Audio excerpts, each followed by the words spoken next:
Record shops were great to spend time in. I could spend 3 or 4 hours just strolling. Vinyl.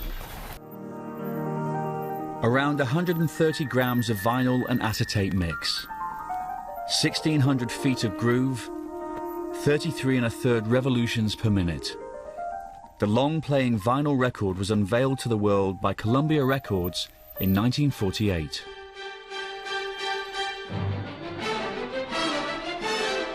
With up to 22.5 minutes of sound per side, it was the perfect vehicle for classical music and soundtracks to popular musicals. It was a product aimed at and bought by adults.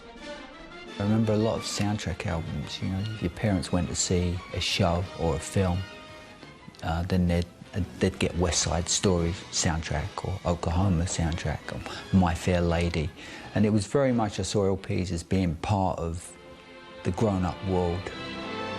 Along with soundtracks and classical music, the LP soon became home to easy listening collections and jazz recordings. But while parents listened to their LPs, teenagers were dancing to a different beat. This was rock and roll, preserve of a smaller, cheaper disc. At 45 is just a little guy with a big fat hole in the middle, slips onto this penis. How very phallic, how very sexual. But as the 50s became the 60s, but change was in the air. In New York's Greenwich Village, folk music was about to show that the LP could be the canvas for a new kind of musical expression. In the early 1960s, American folk music was enjoying a renaissance. Folk captured the spirit of protest in a society still scarred by racial segregation. Society itself is changing during the early 60s, both technologically and socially. And there's a growing sense that music itself should address some of that. I've seen trouble all my days. Into this scene stepped a 20-year-old Bob Dylan. His 1962 debut was a collection of folk standards. But for his second record, he did something different. Oh, where have you been, my blue-eyed son? He recorded an album almost entirely made up of original songs. My darling young one. That marks a change, and one that's quite noticeable among his peers and general public, that, you know, the songs are credited to Bob Dylan. He is the artist behind this album. Here were 13 songs that tackled love, war, peace and race. I ran into him at a party, and he was in a back bedroom playing to some girls, trying to impress some girls, and he played Masters of War and Hard Rain's Gonna Fall, and I was like, what? This is the most powerful thing I'd ever heard. Come, you masters of war, you that build the big guns. Freewheeling was Dylan's statement on the world around him. Bob Dylan was clearly developing the idea of looking at the album as a collection. There was serious thought put into the makeup of what this album was going to be.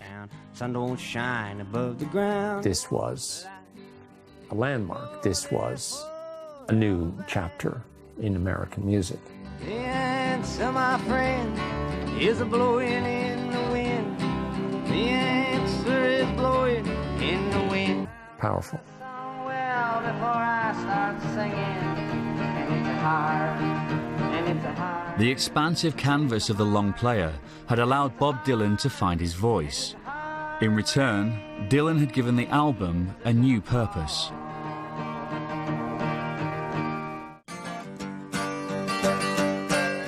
While the early albums from British bands like the Rolling Stones, the Beatles and the Kinks were still just collections of pop songs, Dylan's next records would continue to push the boundaries of what an album could be. He pushes that further and further by, you know, introducing 11-minute songs on Highway 61 Revisited, on Desolation Row. A lot of the musicians had fairly good experiences with acid. By 1966, the folk music revival had reached California, where bands like Jefferson Airplane had absorbed it into a new musical melting pot. Jack and Yorma were bluesmen. Paul liked outer space. and Marty wrote love songs. And I like folk music. So you got a real smorgasbord of stuff, and I liked it that way. But it was the acid that took the music of the West Coast underground in entirely new directions. Expansive psychedelic rock LPs were tailor-made for their tune-in, drop-out audience. I mean, one reason why album culture suited psychedelic culture is that if you were sprawled out or sitting cross-legged and being semi-meditative to the music, the last thing you wanted was to have to get up and, you know, turn the record over or change the record any more often than you had to.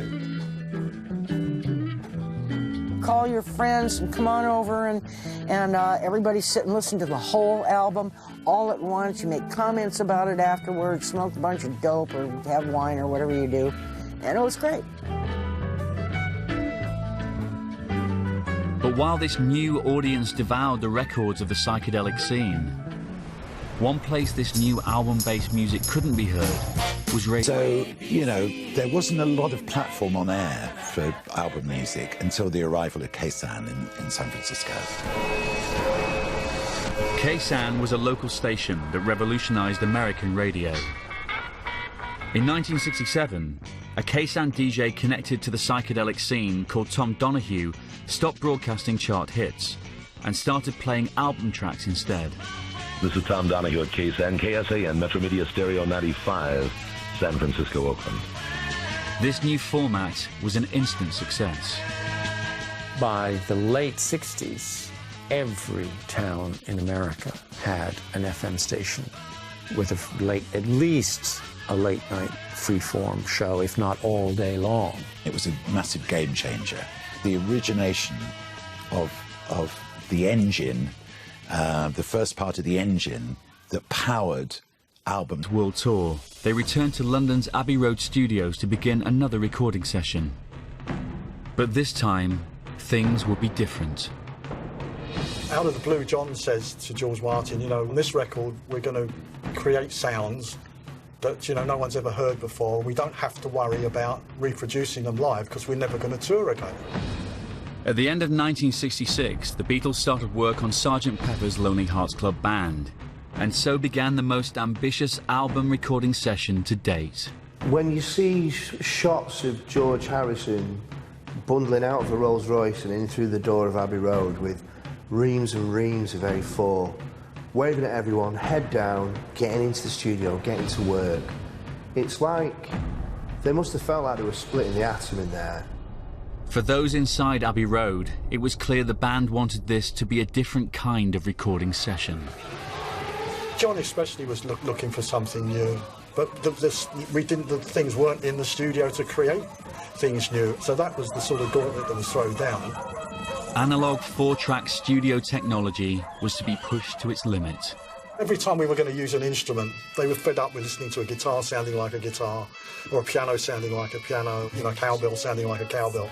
So we did all we could to try and mask those sounds, although, you know, you knew it was a guitar, but it had some sort of quirkiness to it, you know.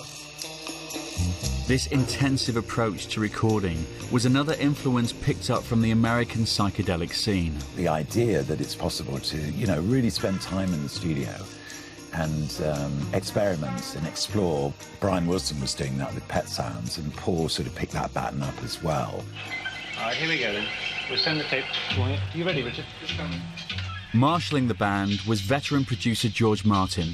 Okay, Jeff. Yep. All right, here we go. Who turned the studio into the LP's final instrument. George was brilliant at that. He was like a schoolmaster, and we were the school children, you know. The last tracks on the record were laid down in April 1967. That night set up a monitor mix, and there was just the most unbelievable atmosphere. Woke up, fell out of bed, dragged a comb across my head. No one had ever heard anything that sounded like that in their lives. It was like going from a square black and white picture into CinemaScope Technicolor.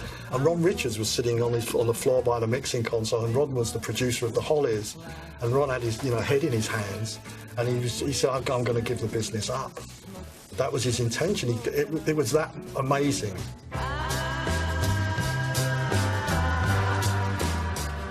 What the Beatles had created was arguably the world's first concept album. Each other.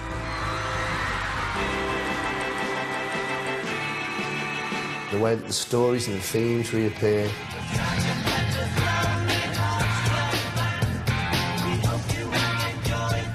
There's a cohesive thread that binds all these songs together. The album has a beginning, a middle, and an end. This was a revelation.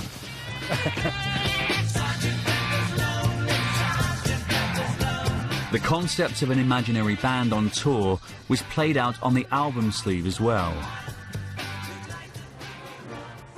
Bela Lugosi and God knows who, Lenny Bruce, W.C. Fields, Laurel and Hardy. Oh, look, there's Marlon Brando. Oh, there's Bob Dylan. This is might be the most recognisable album cover of all time. As a last innovative touch, the final groove on the record was cut back on itself, so in theory it would play into infinity. Just like the influence of the music itself. Sgt. Pepper is the template for everything we come to know now as the great long-playing record. Sgt. Pepper's shot to #1 in the UK and became the longest and highest charting of all the Beatles albums in America. Others, like guitarist Jimi Hendrix, wanted to take the idea of artistic control. Happened to be on stage. You know, we have the session booked for 8 o'clock, and no Jimmy. And then around mid-video, where When Will the Lightning Strike? LP to hit the top of the US. As you listen to them over and over again.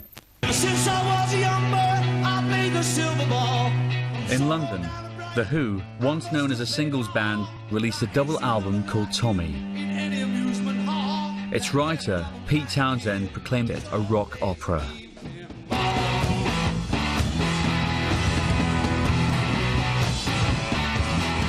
It's such a cliche term now, but at the time it was exciting and fresh. A rock opera. You know, grandeur, meaning, credibility. And The Who weren't the only chart-friendly band to recognise the creative power of the album. Some people may see the Stones as perhaps more of a singles band. They think of Satisfaction, Paint It Black. And of course, that's what they were to begin with, in the same way that that's what the Beatles were to begin with. But they wouldn't have the legacy they have now if they hadn't made the same journey the Beatles did, from being this supernova singles act into a long-playing oriented band that made its reputation completely on its albums.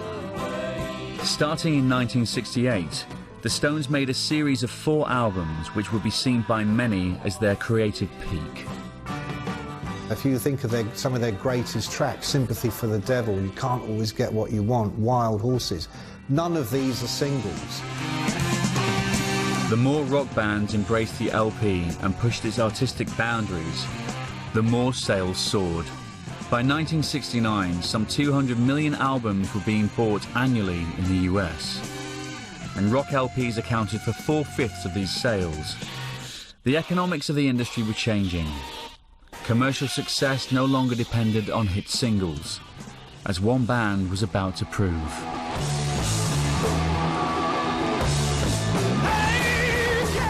With a harder-edged, raucous rock sound, Led Zeppelin hit the top of the US and UK charts with their 1969 debut album. The band was led by a veteran session guitarist.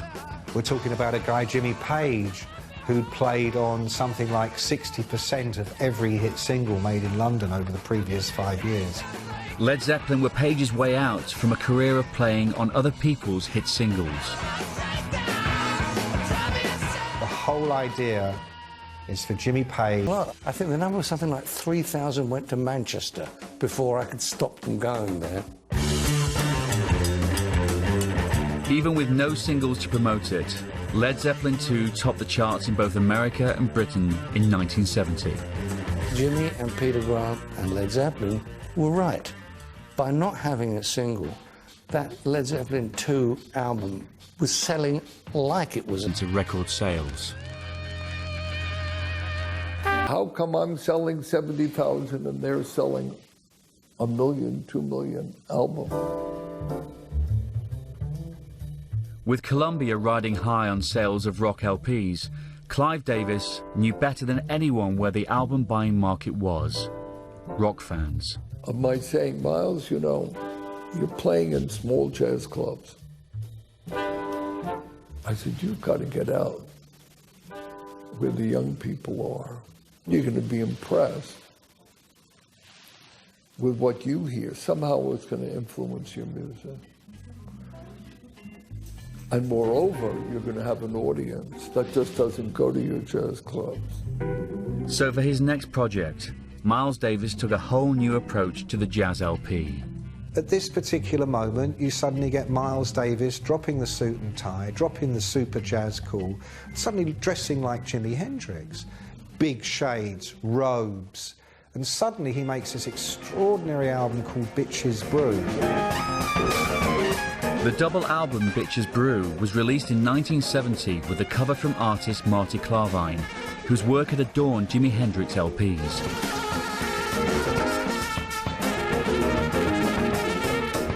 The music was a radical departure for jazz, adding rock guitar and drums. It was a style that... A jazz personality on top of a rock groove, fundamentally, and that's what fusion fundamentally is. It was interesting because during those days, jazz and rock started to work together, and all of a sudden, you heard jazz being played on a technical level that was next level. It's like, whoa. Young jazz talent, including drummer Billy Cobham. The tracks were heavily improvised, with Davis as the conductor. He said to me the night before, you know, that groove that we played, I like that, play it tomorrow. Okay, got there, of course I couldn't remember what to play. And I started to play something, he says, that's not what you played last night, but I like that, I want to play.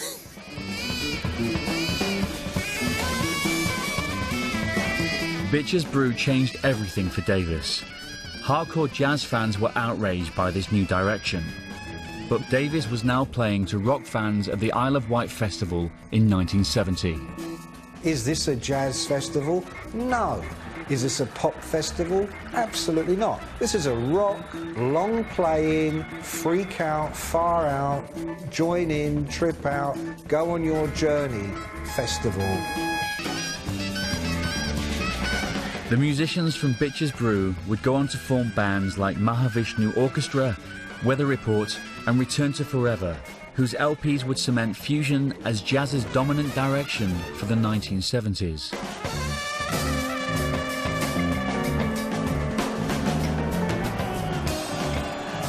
But even with sales soaring, not everyone had yet woken up to the power of the album.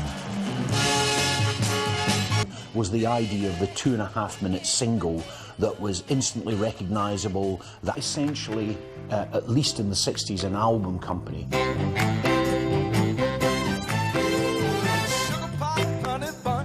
As the 70s dawned, Motown owner Berry Gordy remained committed to the label's hit factory formula. He imagined that he had a better sense of what made a hit record than any members of his staff. This often led to a kind of rancorous relationship with the producers and sometimes with the singers and musicians. One of these singers was about to launch Motown into the album era. Marvin Gaye was known as the Prince of Motown, the epitome of the label's chart-friendly sound. But his relationship with his label was becoming fraught. He felt that the company was essentially constraining him. Basis of probably the greatest soul concept album of all time, Marvin Gaye's What's Going On. This is it. This is What's Going On, Marvin Gaye. Best sleeve, don't you think? You knew when you heard it that it was important, and this was a move on, not just in terms of what he was saying, i.e. what's going on, it was more the construction of the whole piece.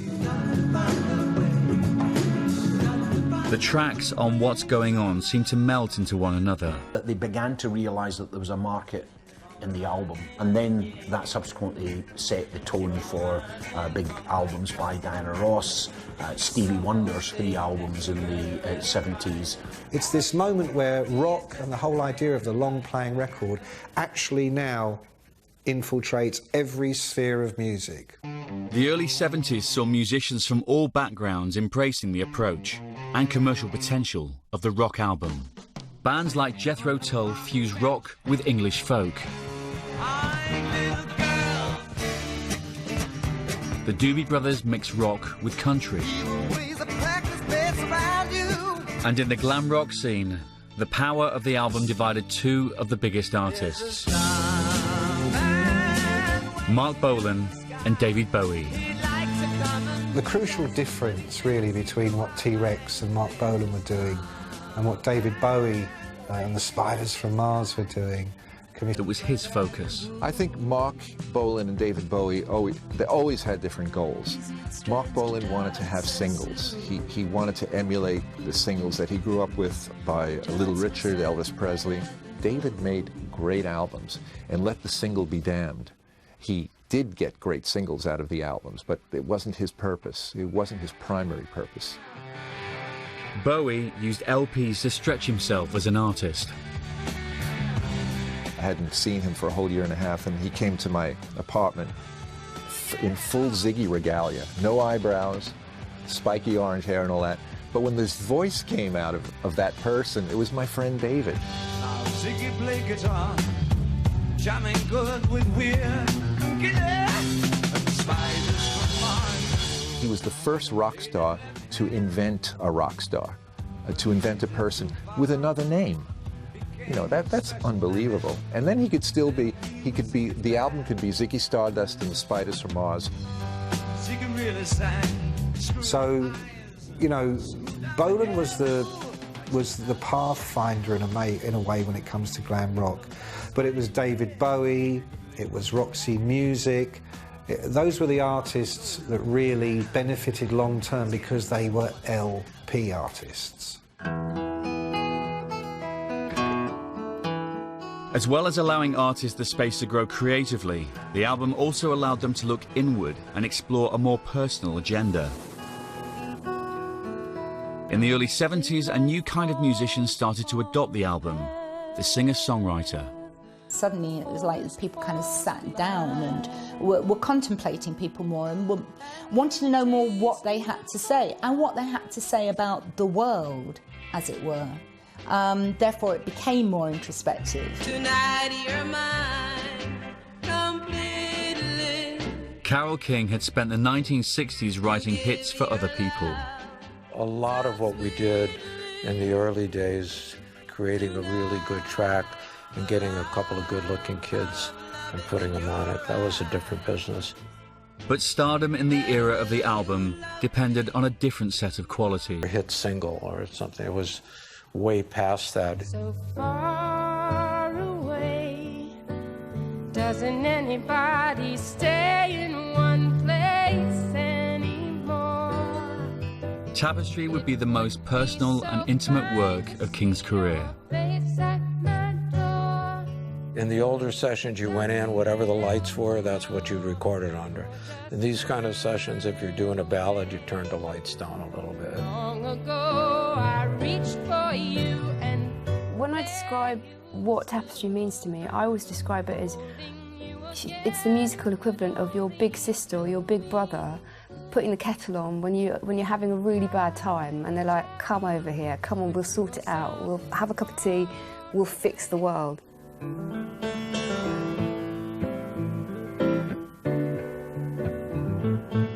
Stayed in bed all morning just to pass the time. There's something wrong here, there can be no denying. One of us is changing, or maybe we just start trying. The final running order of Tapestry was a masterclass in one of the secrets of a great album: sequencing. I must have spent 2 weeks or more on the sequence of Tapestry. Coming out of the right chord into the right chord of the next song so that you don't, abruptly shake somebody. Not only shake 'em, but musically shake 'em. The transition from So Far Away to It's Too Late was a classic example of Adler's sequence. What I really like is you're getting from this chord, it's a fade out actually, so we don't get a proper ending on So Far Away, but it sets you up nicely for that move to the A minor 7 there. Because that chord's there again. So there's this really nice harmonic relationship. They're in different keys, but they're echoing the song that's come before.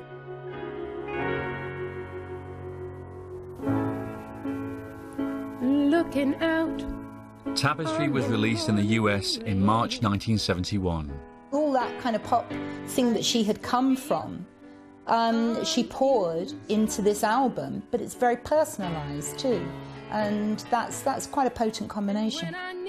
The album spent 15 consecutive weeks at the top of the US album charts, the only time a female solo artist would achieve this in the entire 20th century. No solo album would outsell it until Thriller, over a decade later. Tapestry was confirmation that the era of the album encouraged a new kind of star. Carol and I won 5 Grammys that year, the most by a female artist at that time. We won Best Album of the Year and Song of the Year and Single of the Year. So that, it validated Carole King as an artist.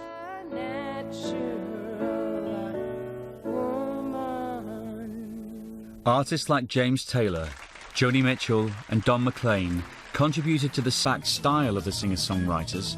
Other musicians were using the LP to create ever more elaborate musical landscapes. This was progressive rock. In a strange way, we were musical scientists. We had lots of ingredients of different instruments around us, and we had lots of different kinds of musical knowledge. And I didn't want to play 3 chords and just sort of do blues solos and things. There was songs often. The albums of the Parliament Funkadelic Collective created a funk universe, every bit as creative as prog. It was the most insane, ridiculous, creative, ludicrous band collective of all time, Parliament Funkadelic. Just the most genius insanity that music has ever produced. Bands like Parliament Funkadelic, they were much more like the R&B, soul, funk versions of like the Grateful Dead. Band leader George Clinton's clash of psychedelic rock, soul and funk met its match with the album artwork of Pedro Bell. It's Afrocentric, it's mad, it's kind of got satanic qualities to it, it's challenging all sorts of different things. I mean, just look at the breasts of this weird-looking woman here. One's a map of the world, the other's a musical turntable in the end of her nipples. I think it's just very hard not to like a record which, on the sleeve, it describes the record company as vinyl bin banglers, and where the bass musicians are called bass thumpasaurians. Cosmic slop, no compute, trash a go-go, march to the witch's castle, the nappy dugout, and 2 skeletons having sex in the corner. Excellent. For the 70s music fan, the album sleeve became a symbol of their identity. It actually summed up a lifestyle. You know, when people walked around town, you know, if you had some albums under your arm, it told people who you were. If you walked into somebody's house and the Moon, you could not avoid that record. The Dark Side of the Moon would sell some 40 million copies in its lifetime. Yet it was released with a stark sleeve design with no mention or photo of the band. The cover art was the brainchild of the Hipgnosis design agency. Hipgnosis never worked for record companies. We only worked for the artists. We were commissioned directly to work for all the people that we worked for. The record companies hated us with a vengeance. When Storm and Poe from Hipgnosis went into EMI with a cover, and the EMI went, the record cover with no picture and no name, and you know, can't have that. And they went, tell you what, we can. Because we're with Pink Floyd. That's what they want, that's what they're having, and that's what you're... Not for this. Quite why, I've no idea. Despite Pink Floyd's disdain for publicity, Dark Side of the Moon spent 14 years in the Billboard Top 200.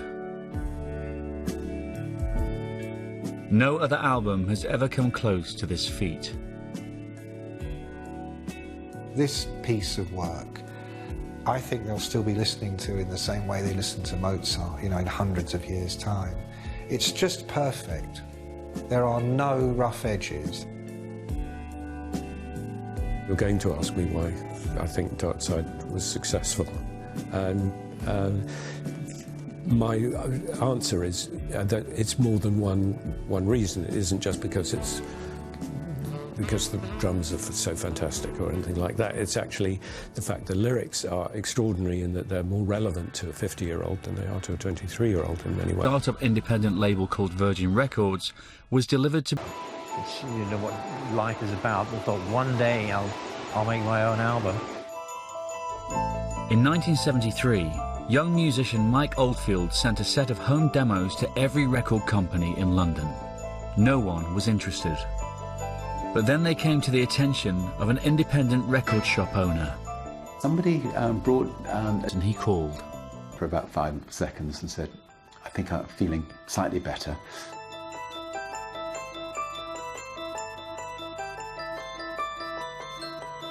That night he performed at the Queen Elizabeth Hall and brought the house down.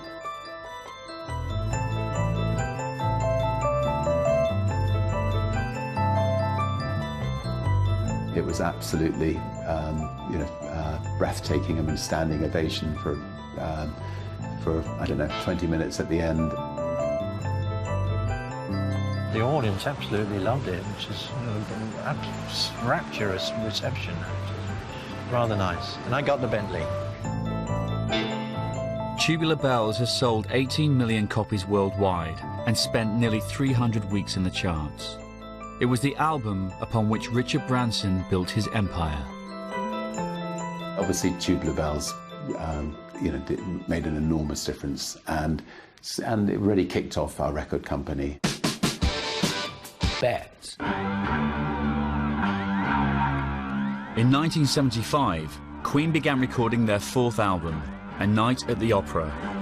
At the time, it would be the most expensive album ever made. It was painstaking. We were using sort of 4 studios at once at one point, and there'd be a different member. The result was a sprawling, diverse album which indulged the band's influences from music hall to opera. I see a little silhouette of a man. Scaramouche, Scaramouche, will you do the fandango? We were sort of almost showing off what we could achieve in the studio. Oh yeah, but making records in the 70s was a lot of fun. You usually own the studio, like you'd block book it. You would live in that studio for 2 months. You'd have ping pong tables, pool tables, dartboards. The record company's role was simply to write the check. So yeah, the idea of anyone going to a Queen album session and discussing the merits of the songs with Freddie Mercury and Brian was pretty unlikely. They knew what they were doing. But investment in these headline artists didn't tell the whole mid-70s story. In 1973, Arab nations had declared an oil embargo, and the price of oil, a key substance in the manufacture of vinyl, had quadrupled. There's a shortage of PVC vinyl, the oil offshoot that records are made from. The price has shot up £60 in 3 months to £210 a tonne. With vinyl costs soaring, record companies turned to cheap solutions to balance the books. Best of albums and greatest hits compilations and cheapy chart compilations become a kind of mainstay of the record company's revenue stream. When I was at EMI, we started doing 20 Golden Greats, which was an enormous income earner for EMI at a time when we struggled in the mid-70s. You paid no recording costs. You just basically compiled it and you made an ad. That kept the books balanced. Best of albums by The Carpenters, The Stylistics, and ABBA were the UK's highest sellers in 74, 75 and 76.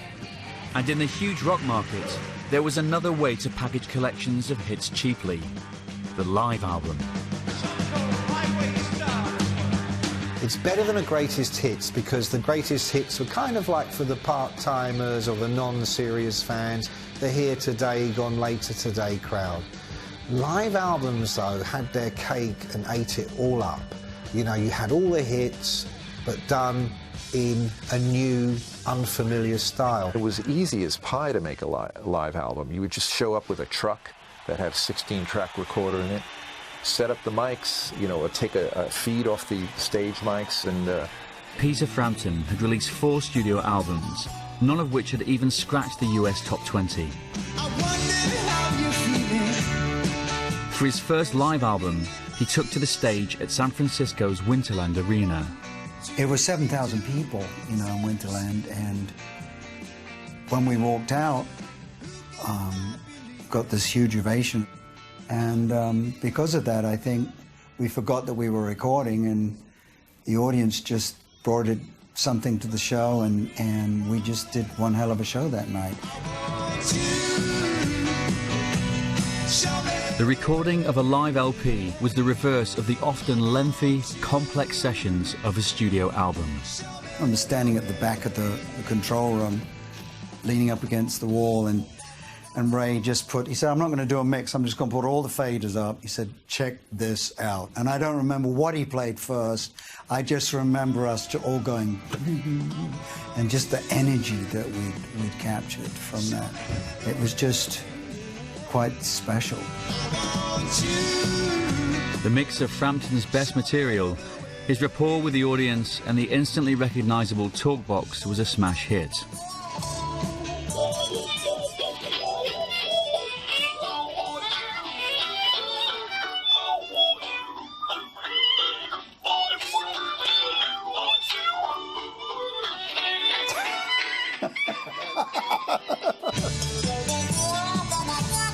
I'm going to have to disinfect my iPhone now.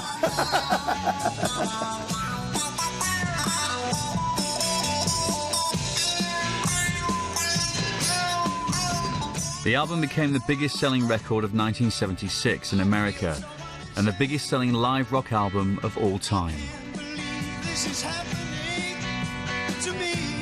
You couldn't go in anyone's car, anyone's house, or walking down the street.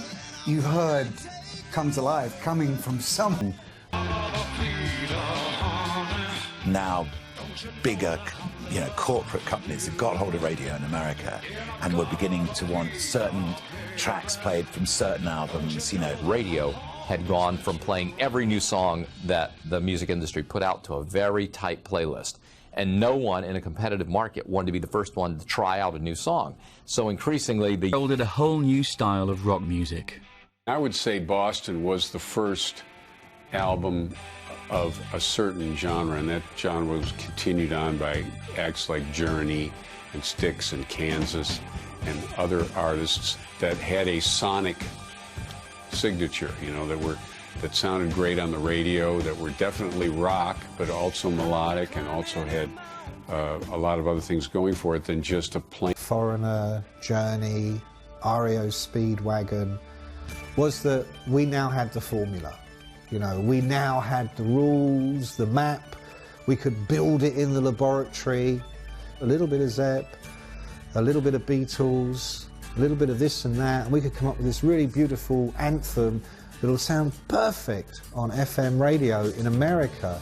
So a lot of these records are fantastically well crafted, but they're kind of sealed hermetically. There's no air in them, there's no life, they don't breathe.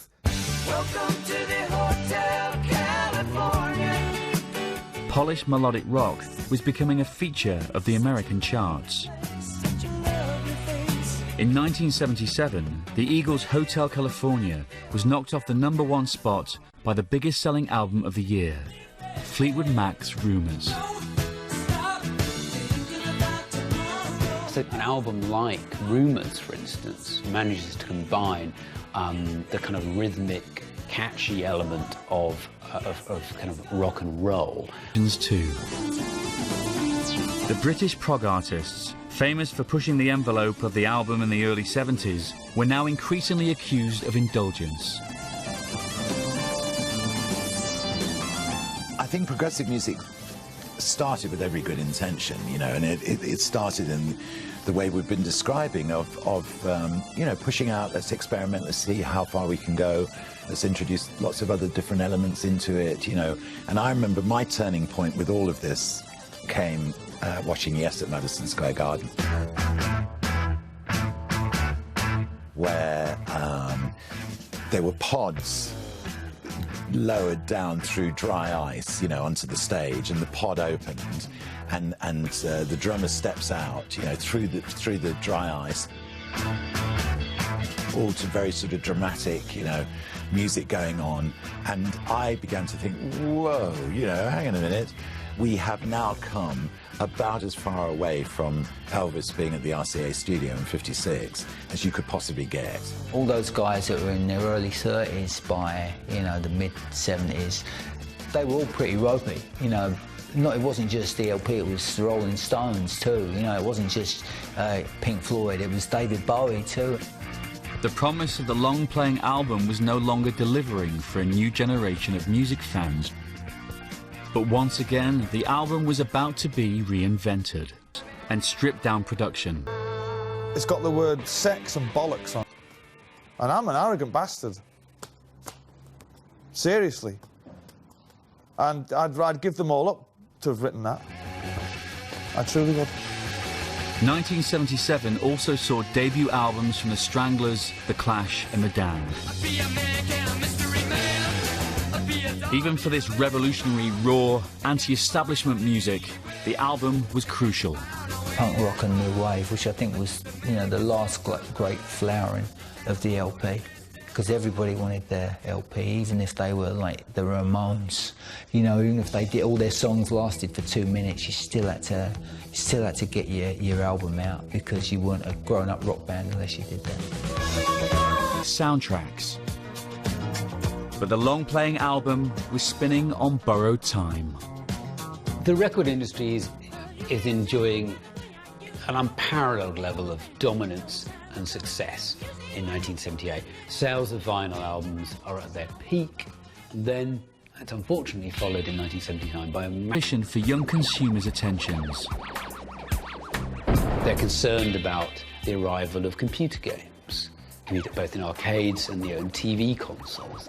They're concerned about video recorders, and most of all, they're concerned about to emerge. MTV was launched in 1981. Its brash, iconic branding signaled a new approach to selling music. What made MTV so different is that everybody else who had done TV on, or music on TV, had tried to make music fit the TV form, create a story arc through it. And we said, no, no, no, no. We're going to make TV fit the music form. Mood, emotion, attitude. That was new, that was different, that was revolutionary at the time.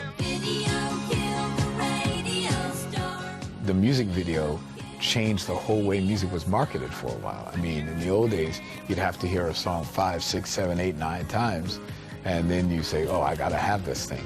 But with the music video, because you had that extra level of entertainment, that visual thing, sometimes the conversion from Michael Jackson. He and Madonna were the first video artists that they really conceived of everything, the record around the video. They sort of thought of it as one piece. All of a sudden, the emphasis was now making singles that would make a good video. People were writing for video, and we're abandoning the album concept. The whole idea then of the video being the art form, and you're going to divert huge amounts of resource from you know, your core album into the marketing of that album. You're going to suck half the budget away from what previously had been the recording costs into now marketing that album. The era of the video had arrived.